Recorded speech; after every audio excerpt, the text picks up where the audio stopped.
प्रश्नावली 8.1 का ये दूसरा नंबर में क्या कह रहा है, निम्नलिखित प्रतिरूपों में से प्रत्येक में 4 और परिमेय संख्याएं लिखिए।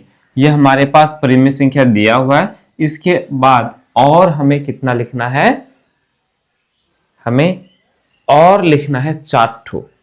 ठीक, प्रतिरूप को ध्यान से समझो इसको। ठीक है, तो देखो कैसे समझेंगे। घटा 3 के बाद 6 आया, ठीक, इस घटा 6 के बाद घटा 9 आया, घटा 9 के बाद 12 आया। अगर हम संख्या की बात करें तो संख्या बढ़ रहा है, माइनस को ध्यान में नहीं देंगे तो 3 के बाद 6, 3 बढ़ा, इस 6 में 3 बढ़ा 9 हुआ, 9 में 3 बढ़ा 12 हुआ, है ना। असल में यहां बढ़ने की अगर बात करें तो यहां घाटा 3 बढ़ रहा है। क्या बढ़ रहा है, घाटा 3। ऐसे देखो, इस घाटा 3 में हम जब जोड़ेंगे घाटा 3 को तो ये हो जाएगा घाटा 6, और इस फिर घाटा 6 में जब हम घाटा 6 में घाटा 3 को जोड़ेंगे तो ये हो जाएगा घाटा 9। तो घाटा 9 है, जब हम इस घाटा 9 में हम घाटा 3 को जोड़ेंगे तो कितना, 9 3 12, घाटा 12 हो जाएगा, घाटा 12 हो गया। यानी कि अगला जो होगा वो घाटा 15 होगा। क्या होगा, घाटा 15 होगा, है ना। इसी तरह से समझना आप लोग को। देखो यानी अगला क्या हो जाएगा, घाटा 15। अब बटा में क्या हो जाएगा, बटा में देखो 5 के बाद 10, 10 के बाद 15, 15 के बाद 20, 5 5 बढ़ रहा है तो यहाँ कितना हो जाएगा, 5 हो जाएगा। अगला लिखना है 3 बढ़ रहा है ना इसमें, घटा 3, तो घटा 15 और घटा 3 घटा 18 हो जाएगा, ये 30 हो जाएगा। 30 क्यों हुआ, क्योंकि 5 5 बढ़ रहा है।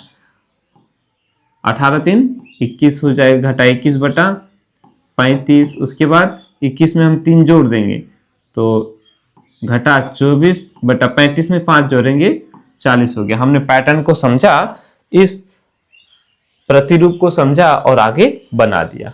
ठीक, दूसरा नंबर में भी वैसे ही है। देखो घटा 1, घटा 2, घटा 3 के बाद क्या हो जाएगा, घाटा 4 ही होगा निश्चित रूप से। अब इस पैटर्न को देखो, 4 8 12 है ना, ये 4 का पारा में बढ़ रहा है, 4 दूनी 8, 4 तिया 12, तो 4 चौका 16 हो जाएगा, है ना। घटा 5, 4 5 6 20 हो जाएगा। घटा 6 बटा 4 6 24 हो जाएगा। घटा 7 बटा 4 7 28 हो जाएगा। नहीं समझ में, 4 का पारा में ये बढ़ रहा है, 4 8 12 16 20 24 28 हो गया। घटा 1, घटा 2, घटा 3, घटा 4, घटा 5, घटा 6, घटा 7, 4 ठो लिखना था, 4 हमने लिख लिया। ठीक, चलो इसी तरह से हम इस तीसरे नंबर को अगर देखेंगे तो घटा 1 बटा 6, उसके बाद है 2 बटा घटा 12। अब इसमें कौन सा प्रतिरूप नजर आ रहा है, घटा 2 बटा घटा 12, 2 बटा घटा 18, 4 बटा घटा 24। अगर हम इस पहले वाले पैटर्न को अगर नहीं देखेंगे, इसको नहीं देखेंगे, तो यहां से अगर देखेंगे तो 2 के बाद 3, 3 के बाद तो 4 के बाद क्या आ जाएगा, निश्चित रूप से 5 ही आएगा। 12 12 18 24, तो इसमें क्या हो रहा है, 12 में अगर 6 जोड़ेंगे 18 हो गया, 18 में अगर 6 जोड़ेंगे तो 24 हो जाएगा, 24 में 6 जोड़ेंगे तो 30 हो जाएगा, यानी कि यहाँ घटा 30 हो जाएगा। 5 के बाद 6 हो गया, इसमें हम 6 जोड़ देंगे 36 हो जाएगा घटा में,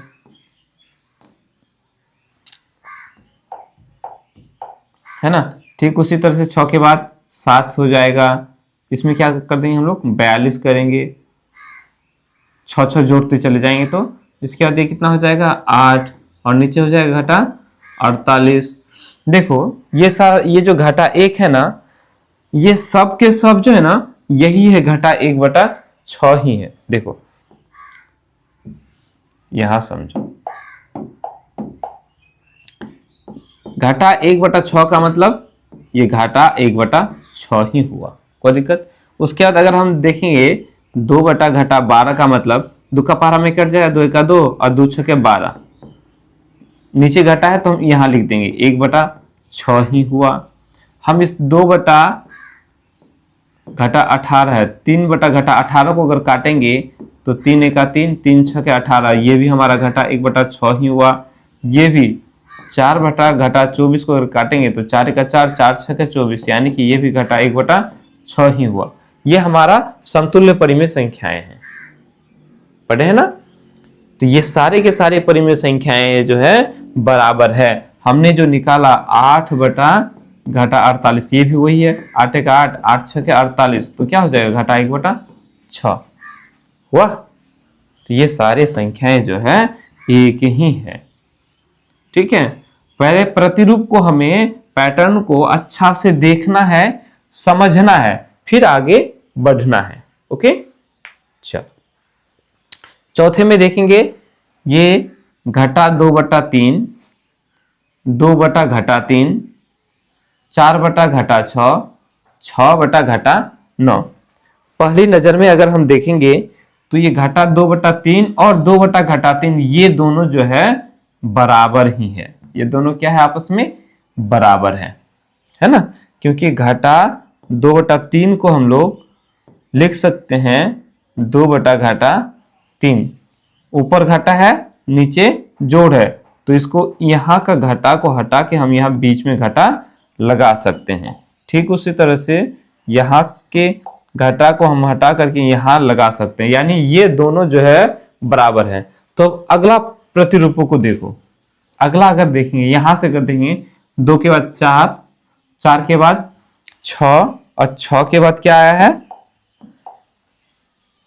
2 के बाद 4, 4 के बाद 6, तो 6 के बाद क्या होगा 8 हो जाएगा, 2 करके बढ़ रहा है।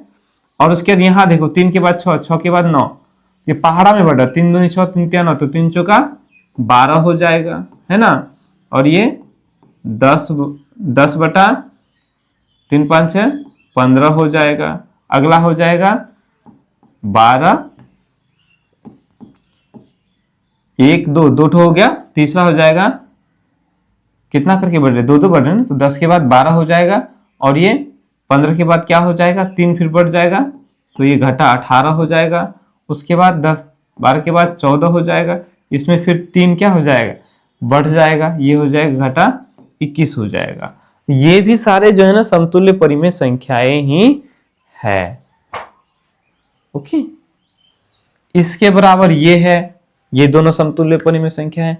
इसके बराबर ये सारे के सारे एक दूसरे के बराबर ही है। हमने जो निकाला वही निकलेगा। देखो अगर हम इसको काटते हैं, हमने लास्ट वाला निकाला 14 बटा घटा 21 निकाला, है ना। 7 का पहाड़ा में कट जाएगा, 7 दूनी 14 और 7 तिया 21, तो देखो 2 बटा 3 आया, घाटा में आया कि नहीं आया। और ये सारे के सारे वही है 2 बटा 3 घटा में, तो ये सारे समतुल्य परिमेय संख्याएं हैं, ठीक है। ये सारे के सारे समतुल्य परिमेय संख्याएं ही हैं। इसको भी काटेंगे तो वही आएगा इसके बराबर, है ना। इन सबको भी काटेंगे तो यही इसके बराबर ही आएगा। इस पहले के ही बराबर सारे के सारे आ रहे हैं।